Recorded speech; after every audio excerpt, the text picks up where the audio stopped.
We have tons of breaking news right now. Mueller bearing down on Roger Stone. As a new recording leaks, we're going to broadcast it for you tonight. Later, I have a fact check on the midterms and Trump's rallies. And The View meets the beat as Joy Behar joins me live in about 20 minutes. But first, our top story tonight is breaking news unlike anything we've seen this year. The FBI is now probing a credible plot to frame Bob Mueller. We rarely hear directly from Special Counsel Bob Mueller's office, especially as an election approaches. But tonight, we are reporting a rare announcement from the Russia probe that confirms the FBI is now investigating an apparently credible plot to try to frame Mueller, an effort to smear him in order to either discredit him or get him potentially even removed from the probe into collusion in the Trump operation. This sounds big and unusual because it's big and unusual. In a moment, I will be joined here on The Beat by someone who was approached by people apparently working on this scheme. First, here is exactly what we know. Multiple news outlets reporting tonight on a plot by a Republican linked to an operative, Republican-linked operative trying to frame Mueller on what appear to be made-up allegations of either harassment or sexual misconduct that would be pushed against Mueller. The Atlantic reporting the details from a woman who recounted this explosive offer up to $20,000 to make accusations of sexual misconduct or workplace harassment against Mueller.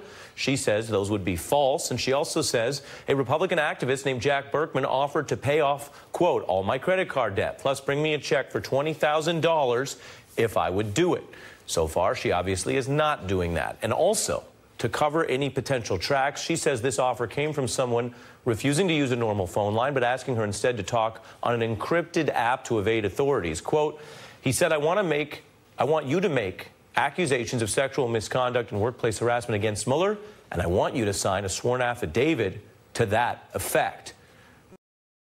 Evidence matches this account because Burkman just released a video online last week trying to smear Mueller along these kind of lines. Now, I'm not airing the audio of his words in our reporting tonight from the video because that's not the headline.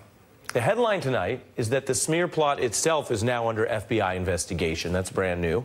Not that there's any evidence supporting the smears apparently linked to Burkman.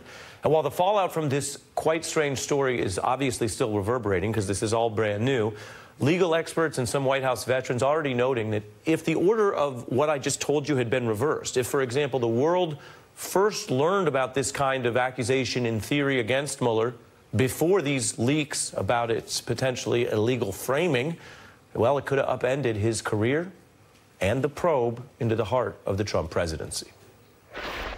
It's a kind of accusation that can ruin someone's life. They were peddling something like this, and even their co-conspirator, the woman, had the, I guess, wherewithal to confess to reporters on the phone that she was being offered a lot of money to smear Robert Mueller. As for what I mentioned in the top of our broadcast tonight, the special counsel's office rarely says anything on the record, certainly outside of the cases it's pursuing, but not tonight. Mueller's chief spokesperson going on the record stating, quote, when we learned last week of allegations that women were offered money to make false claims about the special counsel, we immediately referred the matter to the FBI for investigation. Peter Carr, chief spokesman to Bob Mueller. Now, in a moment, I can tell you I'll be joined exclusively by a law professor who was also approached in this smear plot against Mueller. But I begin with some prosecutors who know their way around these issues. Former Watergate Special Prosecutor Nick Ackerman and former federal prosecutor John Flannery. Nick, when you look at this unusual announcement and this unusual plot, what does it tell you?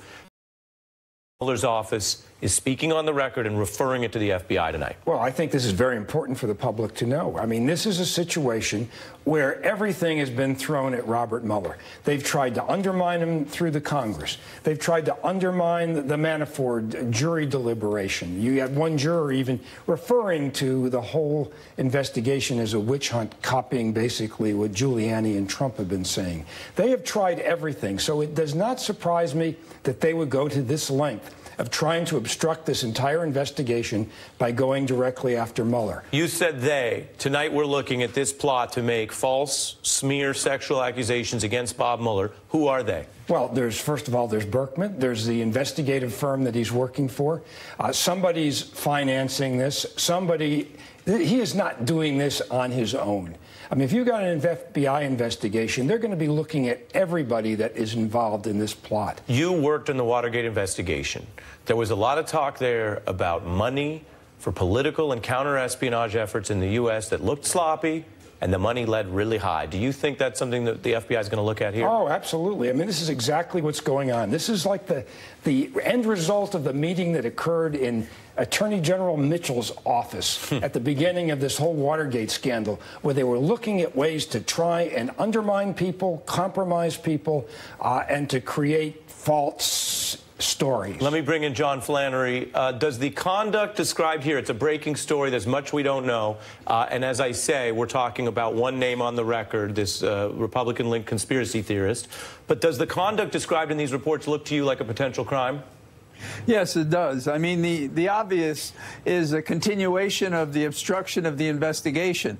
They've not really been able to lay a finger on Mr. Mueller. In fact, everybody started with praise for him. But now, as the election's about to end and he's about to reactivate his office and to do who knows what with all sorts of suspicion about likely targets and reports, I think it's time to re-up and to find a way to attack him.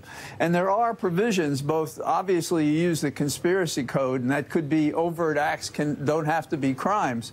But there are several provisions in obstruction of justice in which you're impeding or you're threatening or you're harassing or you're trying to affect or influence an investigation or an officer, in this case perhaps Mr. Mueller. And there are very serious penalties involved.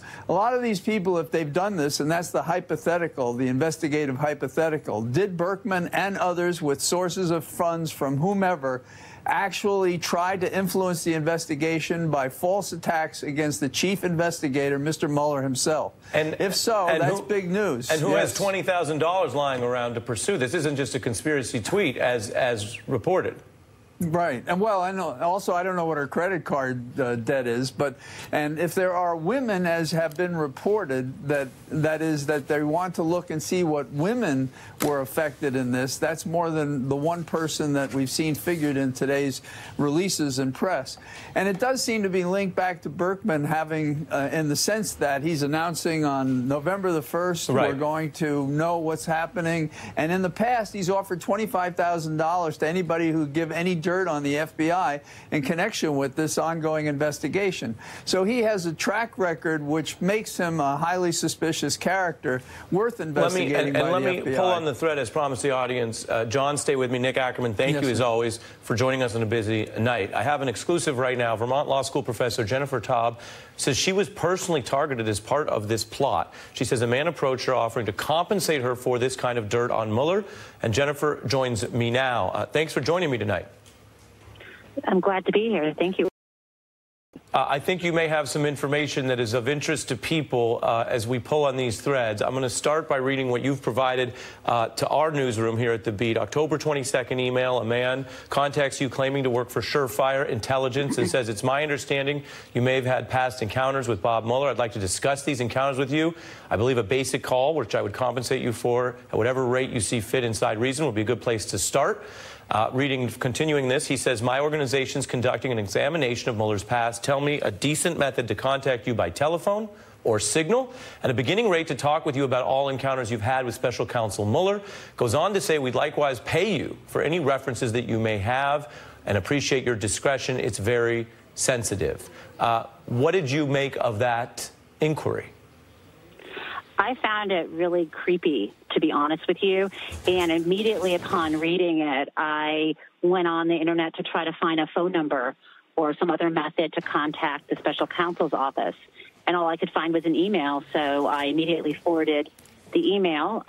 Just so I should add, I've never met Robert Mueller. I've had no encounters, no phone calls, so I don't know him at all. But I didn't want to Jennifer, respond. you don't know Bob Mueller, and you don't know why they came to you, other than I suppose that as a law professor, you're in this space. I have no idea why they came to me. I mean, one thing I'm thinking is I had published an op-ed a few weeks earlier about the Kavanaugh hearings. Maybe